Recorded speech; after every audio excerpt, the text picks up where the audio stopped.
Hello students, welcome to my channel commerce notes. आज हम entrepreneurship का एक नया क्वेश्चन करने जा रहे हैं। What are the entrepreneur competency, कि क्या क्या कॉम्पिटेंसी होनी चाहिए एक एंटरप्रेन्योर में। जैसे कि आप देख रहे हैं कि ये बार बार क्या यूनिवर्सिटी एग्जाम में आता रहता है, तो देखते हैं कि अगर ये आ जाए तो इसका आंसर कैसे लिखना है।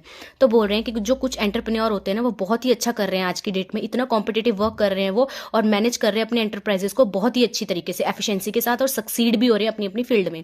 ठीक है, तो अगर हम बोले कि कॉम्पिटेंसी का क्या मतलब होता है, mixture of knowledge, skills and personality, कि भाई उनके अंदर क्या होनी चाहिए। एंटरप्रेन्योर को अगर सक्सेसफुल बनना है तो नॉलेज, स्किल्स, पर्सनैलिटी, इन तीनों का मिक्सचर होना चाहिए। ये बहुत ही इंपॉर्टेंट रिक्वायरमेंट होती है अपनी परफॉर्मेंस को बाकियों से सुपीरियर करने के लिए। उनके अंदर ये स्किल्स होनी चाहिए, और अगर ये स्किल्स हैं तो वो एंटरप्रेन्योर की क्या है, मतलब ये कह सकते हैं कॉम्पिटेंट एंटरप्रेन्योर हैं।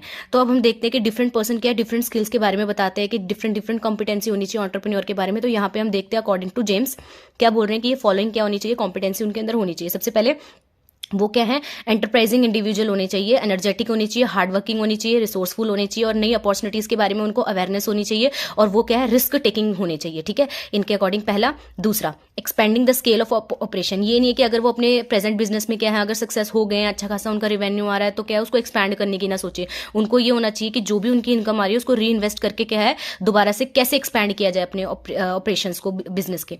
ही visualise change and adapt easily. उनको क्या है, चेंज अडेप्ट करना होगा। अगर मार्केट में क्या है, चेंज आते रहते हैं, तो उसको क्या है, विजुअलाइज करके उसको चेंज भी करना होगा।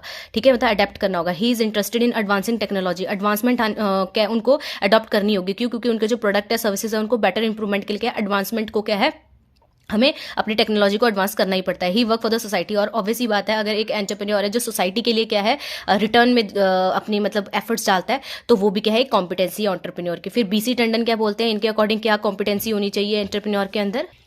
उन्होंने बोला कि वो इनफ रिस्क बेरर होने चाहिए। ठीक है, रिस्क को लेने वाले होने चाहिए, क्योंकि जितना रिस्क लेंगे उतना ही क्या है, वो प्रॉफिट अर्न कर सकते हैं। ठीक है, देन अगर कोई भी चेंज आता है तो उसको अडॉप्ट करना उनकी जिम्मेवारी है। ठीक है, उनकी जिम्मेवारी इन सेंस कि उनको फेस करना आना चाहिए चैलेंजेस को। ठीक है, उसमें से कैसे अपॉर्चुनिटी निकाली जाए वो आना चाहिए। देन उनको रिसोर्सेज का बेटर और एफिशिएंट यूज आना चाहिए, कि कैसे क्या है, रिसोर्सेज को कहाँ कैसे लगाया जाए, उनकी मैनेजमेंट करनी आनी चाहिए। और वो गुड ऑर्गेनाइजर होने चाहिए, as well as good manager भी होने चाहिए। ठीक है, तो ये क्वेश्चन ये था कि अगर कॉम्पिटेंसी एक एंटरप्रेन्योर की क्या होनी चाहिए, तो हमने दो डेफिनेशंस के बेसिस पे देख लिया कि ये होनी चाहिए। अगर पेपर में ये क्वेश्चन आता है तो आपको ऐसे ही अटेम्प्ट करना है। अगर वीडियो पसंद आई हो तो लाइक शेयर सब्सक्राइब जरूर करें। और हम ऐसे ही क्या है, हर एक छोटी छोटी वीडियो में क्वेश्चन आंसर्स कर रहे हैं जो इंपॉर्टेंट हमारी यूनिवर्सिटी एग्जाम में आते हैं, तो आप प्लेलिस्ट को चेकआउट कर सकते हैं। हमने बहुत सारे क्वेश्चन कर लिए हैं और बहुत सारे क्वेश्चन आंसर करने वाले हैं। तो वीडियो पसंद आई हो तो लाइक शेयर सब्सक्राइब जरूर करें। Thank you.